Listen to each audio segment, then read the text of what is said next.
Today, we're going to unlock some incredibly powerful learning methods, all rooted in Japanese philosophy. We'll explore how you can study smarter, not harder, and get some absolutely amazing results. So, let's dive right in. You know that feeling, right? We've all been there. You spend hours, just hours, with your head in a book, highlighting everything, rereading pages over and over, really putting in the work. But then, when you actually need that information, poof, it's like it just vanished. It is so frustrating. And here's the crazy part. It's not just a feeling, it's a fact. Studies have shown that we forget nearly 70% of new information within just 24 hours. I mean, think about that. That is a massive amount of wasted effort. It really proves the problem isn't how hard you work, but how you work. So, what if the answer isn't about grinding for more hours? What if it's about finding a completely different strategy? Well, that's exactly what we're going to do. By looking at some of these brilliant Japanese techniques, we can find a path to mastering any subject that's way more efficient and honestly, a lot less stressful. Okay, so let's start with the absolute foundation.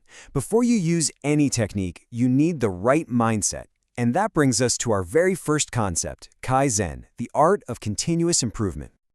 The word Kaizen literally means change for the better. And the whole idea is to aim for just a tiny 1% improvement every single day. So instead of trying to completely overhaul your entire study routine overnight, which, let's be honest, is just a recipe for burnout, Kaizen is all about making learning manageable, sustainable, and surprisingly powerful over time. So how do you actually do this? It's pretty simple. First, set ridiculously small goals. Don't try to read a whole chapter. Just aim to really understand one key idea. Second, take maybe 15 minutes at the end of the day to reflect.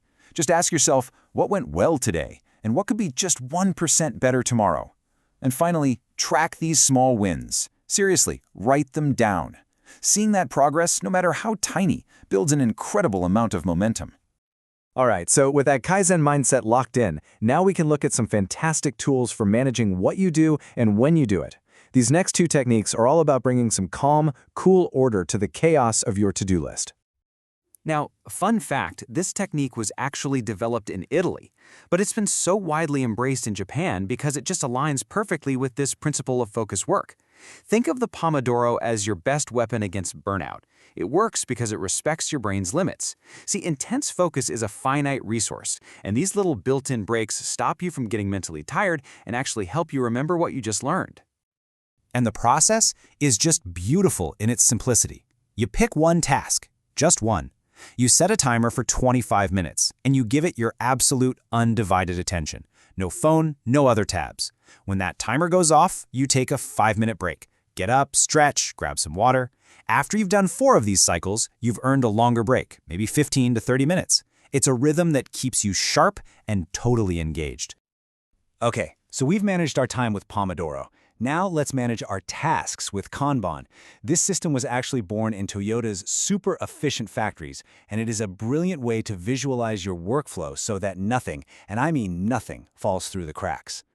You can make a Kanban board with just some sticky notes on a wall, or you can use a digital app.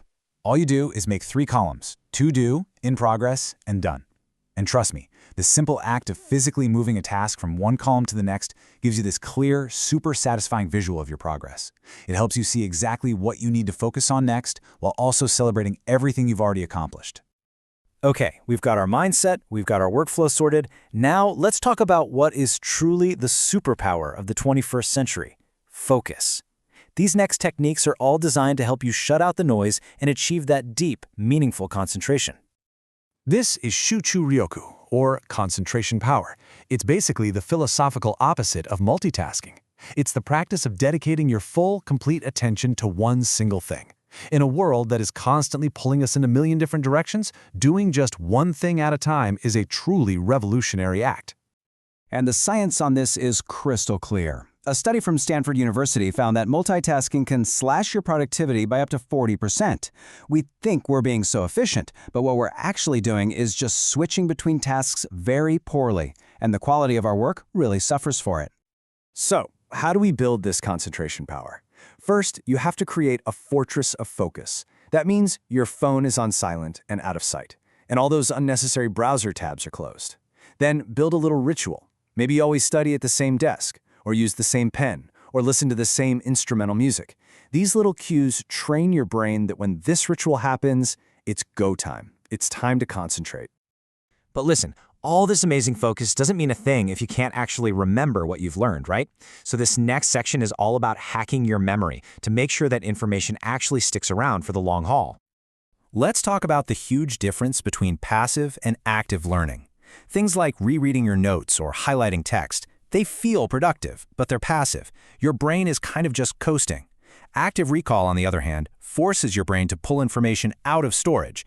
It's literally like lifting weights for your memory. The struggle is what makes it stronger. Now, building on active recall, we have spaced repetition. This technique directly fights that 70% forgetting rate we talked about at the beginning. It's all based on this idea called the forgetting curve, which basically shows how our memory of new stuff fades over time.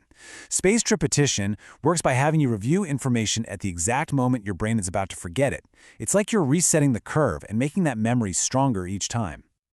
So a simple schedule might look something like this. You review new material after one day, then again 3 days later, then a week later, and then maybe a month later.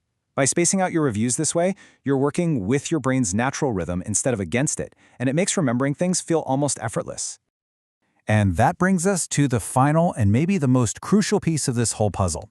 You see, it's not just about doing the work. It's about stepping back and reflecting on how the work is being done. This is where real mastery happens. This is the practice of Hansei, or self-reflection. After a study session, just take 5 minutes, that's it, to honestly assess how it went. What worked well? Where did you get distracted? What's one tiny thing you could do differently next time? This simple habit of constant course correction is what turns good students into truly great ones.